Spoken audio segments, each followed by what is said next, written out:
July 8th, 2016, and you have tuned in to yet another exciting episode of the Stash Report from the Stash Project. Gonna be a little bit of a short video today. Actually, Revell saved the day, as it were, with doing their fourth quarter release flyer yesterday. So we actually have something to talk about today, because otherwise this was going to be about 2 minutes long. And try to keep the social commentary for what's been going on this week out of it, because that's not what we do here, but it was going to be like nothing to talk about. But fortunately, now there is. First up, just want to thank Mr. Mini Dreams out there for promoting our channel on Facebook in response to a question that was posed about getting a hold of the Spoon Sports Honda Civic Type R and Honda Integra Type R. As we discussed in last week's video, these are being done as a special release for Japan only. At least that's the way it appears, because it is not. They are not cycling into any type of Japanese retailer that does exporting, like Hobbylink Japan or Hobby Search. And I was talking to a good friend of mine, Lee, who is one of, if not the main guy behind SK Decals, and he said that nobody in China or Hong Kong can find them either. So I believe that unless you are on mainland Japan, be it either you're Japanese watching this or you're an expat who lives in Japan, who could buy them through Fujimi or perhaps local hobby shops there on the mainland, if you will. I realize Japan being an island is not really technically a mainland, but you know what I mean. Or the other option you guys have, if you are watching this from somewhere in North America or Europe, is to go through Plaza Japan, which is better known by their eBay ID Tokyo Hobby, or Tokyo Hobbies. They still have some. I'm not sure how many they have left. I just know that the listings are still running. We were talking about it today with various groups online. And, yeah, they still have some. I don't know how many there are left. But as of right now, that appears to be the only way you can get those if you want to get them without, flying to Tokyo and buying them in person, or, going through, some other channel out there. I'm not sure if Darren over Tokyo Model Detective can get you that or not. I mean, I'm sure he probably could, but he's not, promoting it or anything. So that leaves us with what is going on actually in Kitland here, so to speak. Studio 27 has announced that they're doing further decals for the FXXK program. This is known as the black and white line. As you'd notice, these decals are not for necessarily the stripes that go around like the top of the car, because you get that top of the car overview on these, and it looks like, I don't know, an eyeball or or other things. And you'll notice the top of the fenders on the 17 car are black, and the top of the fenders of the 27 car are white. This case, the door surrounds on the lower part of the door below the numbers are also black and white. But you'll notice that the big eyeball decal, for lack of a better term, the pinstriping that goes all around the actual cockpit and the engine hatch and all that is still silver, because I believe actually in this case you're using the kit supplied decals for it. So when you're shopping for these, know that they are not necessarily in reflection to the lines that go around the cockpit, which are probably one of the more obvious things. They are in fact about what the top of the fender colors are. And like I said, this is the black line and the white line. There'll be only 2 cars you can build out of this decal sheet, and you look at them both right here. And then they're also doing what they're calling the red line, which in this case both of these cars have red top fenders and red accent stripes. The only real difference between obviously the car numbers is one of them is the car numbers on the 75 is also outlined in red. You'll only be able to build 2 cars from this decal sheet, which are the 2 pictured here. So that'll take us up to a total of, as of right now, unless Studio 27 does further decals in the future, and there is a yellow car with a black line out there, and there's also a black car with pink decals, which is not as bad as you would think. It's actually pretty cool looking. Those 2 are still out there that are easily found if you just search FXXK on Google Images, that are not part of these decal sheets. However, with the decal sheets, with these new red lines and the the red lines, the black line, white line, the silver line that came out last month, and the yellow line that came out last month, you can build 18 different variations of the FXXK, and the 19th would, of course, be the box art car that is the sort of the presentation model, if you will, that goes around to all the various Ferrari events when they race the FXXKs in their little XX program series. There were a total of 40 FXXKs built, or are going to be built. I'm not sure if they've all been built or if they're still in the process of building them. So as of right now, you can build almost half of them. It will be a very interesting project, and I might say expensive project, to try to do all of the cars. Obviously, you would need further decals for the other 22 of them. But as it stands right now, we ran this through. I ran this through HobbyLink Japan's shipping, or not shipping calculator, but their ordering program to order basically everything you would need to make 19 kits. And I already have one coming, so it's 18 kits. To do 18 more kits, you would need 18 FX6K models. You would need 18 photo etch sets, 18 carbon fiber sets. If you want to go that way, you could save yourself some money, that way. And then, of course, you need 11 of the silver line sheets, 3 of the yellow line sheets, 2 of the blue, 2 of the black white line, 2 of the red line, and the grand total for all of that, as it stands right now, is $1,417. So it's a really, really expensive project for somebody out there who wanted to build at least as many as they could of all of the FXXKs.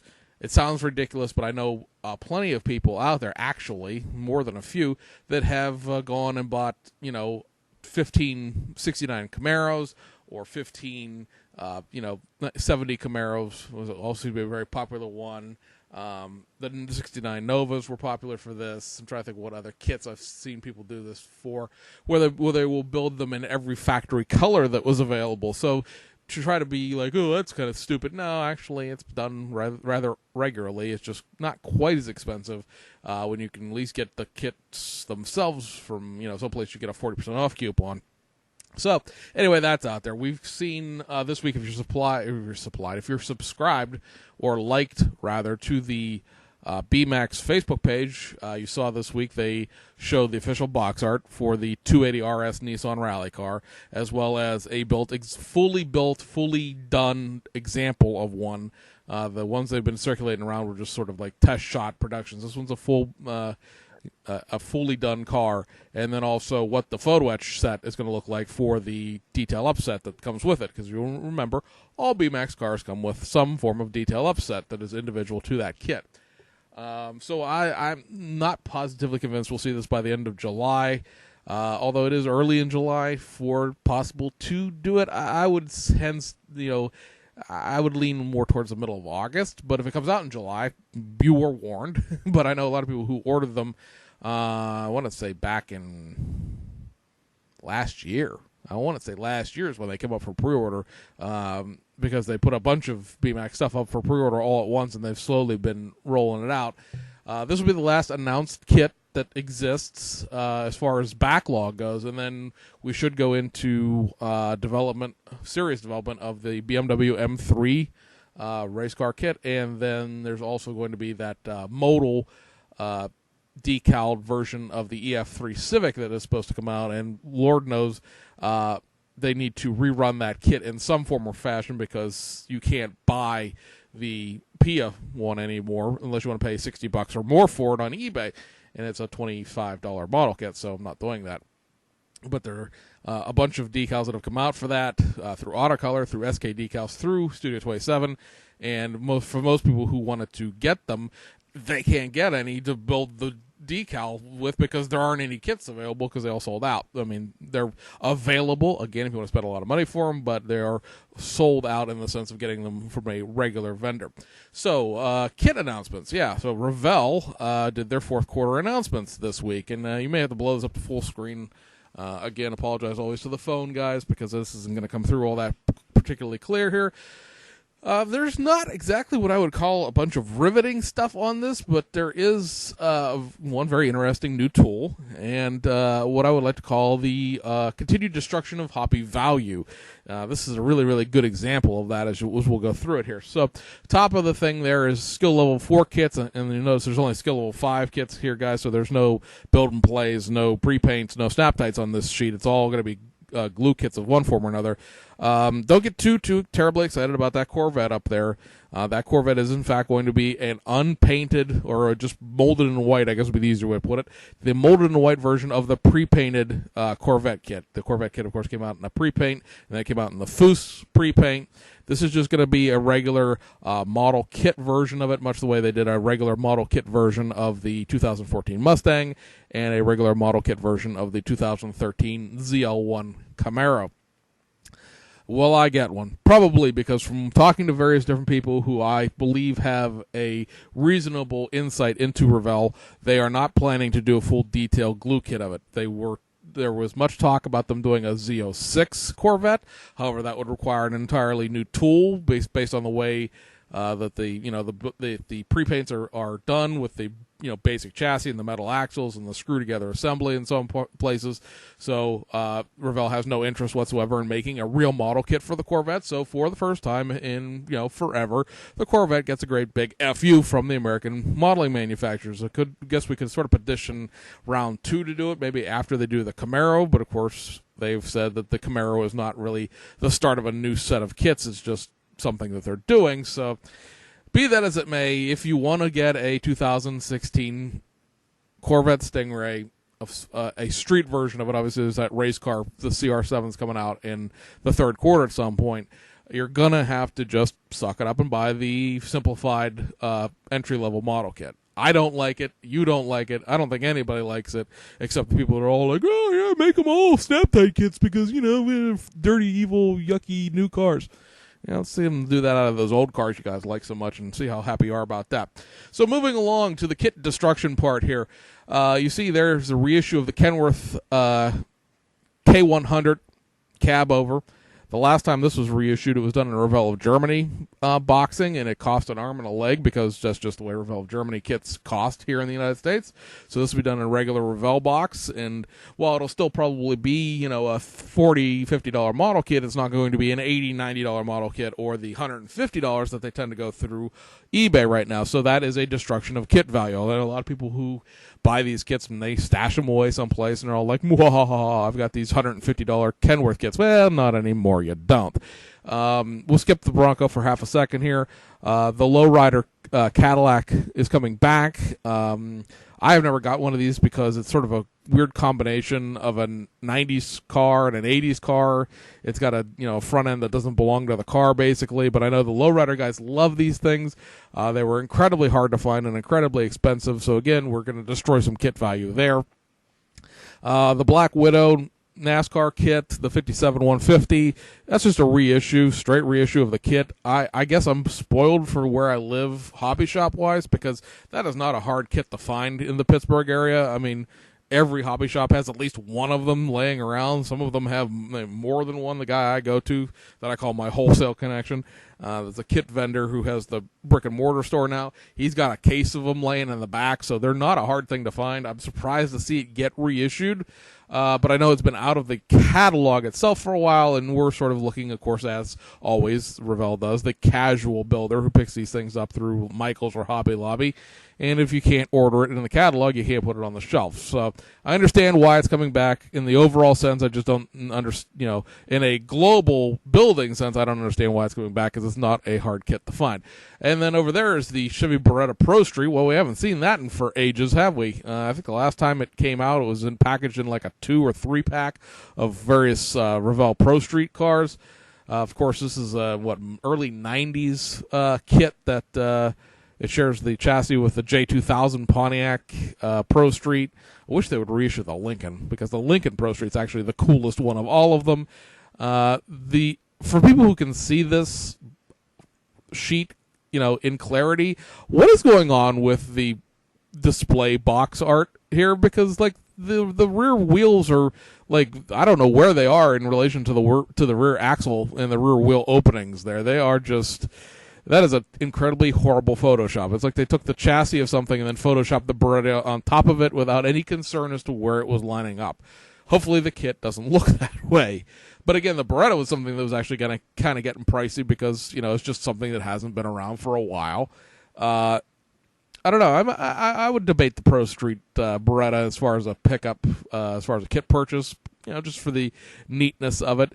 Tom Daniels, Grim Reaper coming back as a 1/8 scale old monogram kit. So for people who do bikes and large scale, that's there. And then we don't know a whole heck of a lot as far as what the options are going to be or how it's going to be done. But there is, of course, that brand new tool, first gen for Bronco.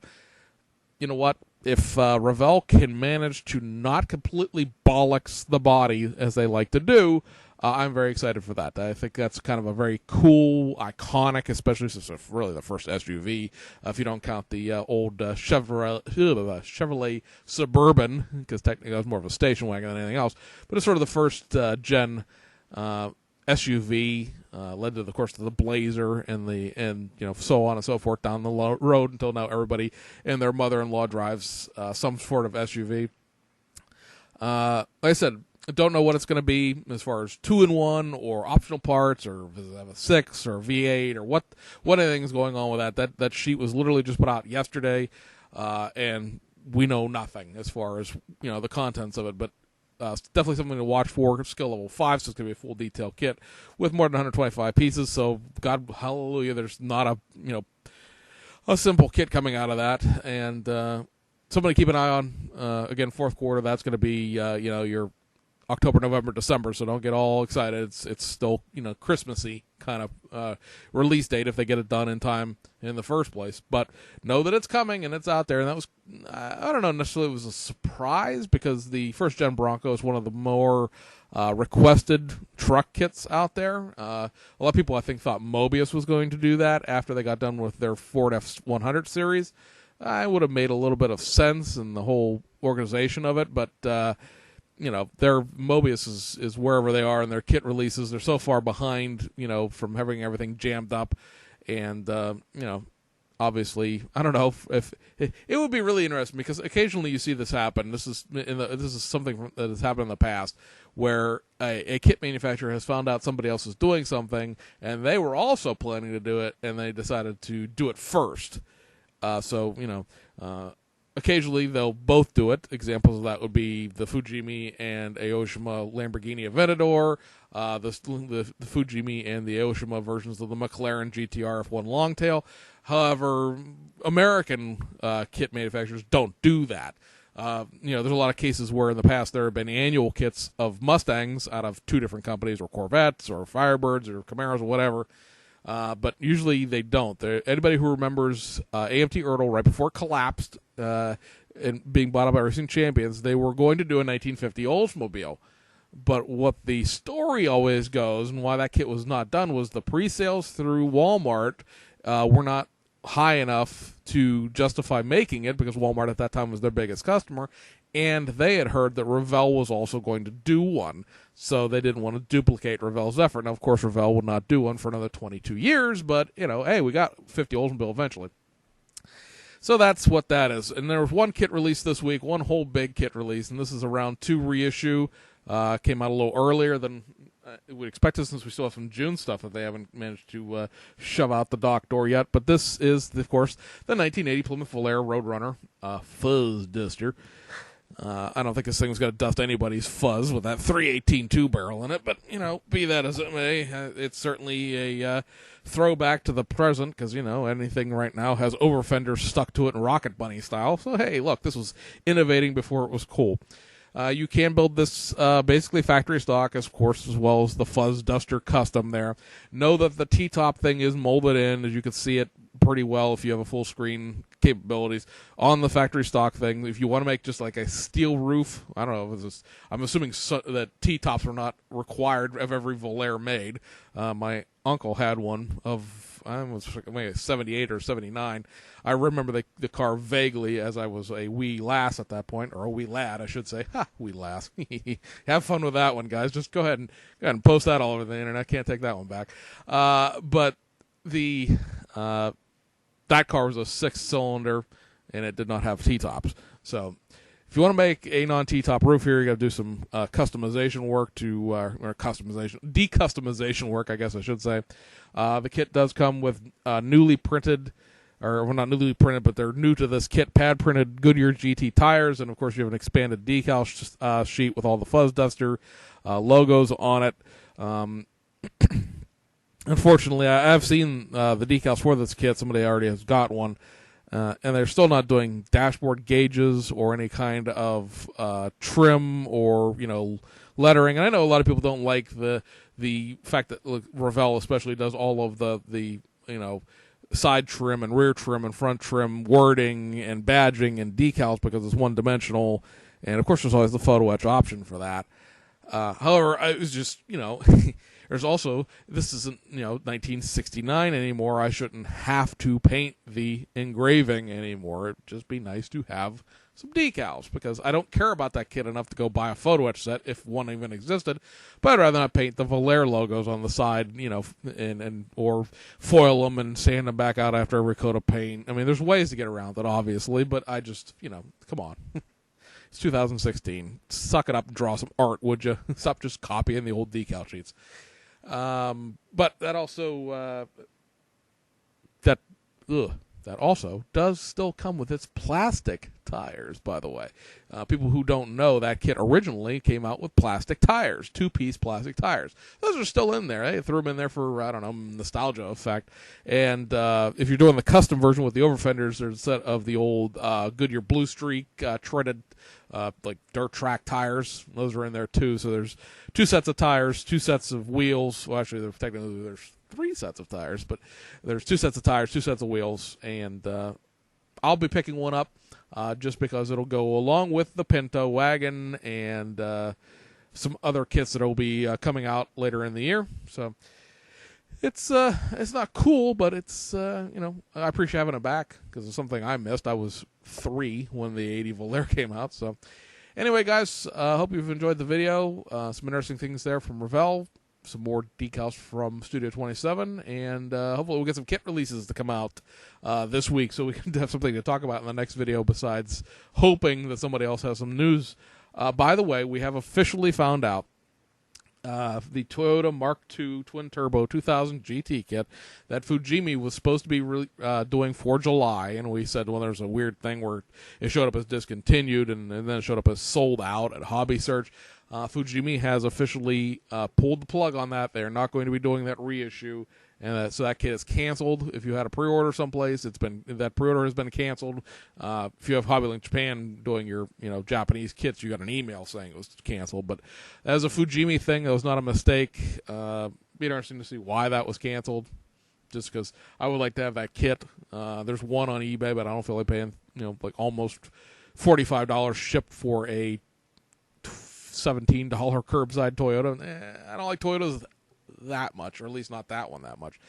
Anyway, guys, we'll talk to you a little bit later. We're gonna have some kits flowing in from overseas, so there'll be some acquisition videos to do, and we'll see you guys on the other side.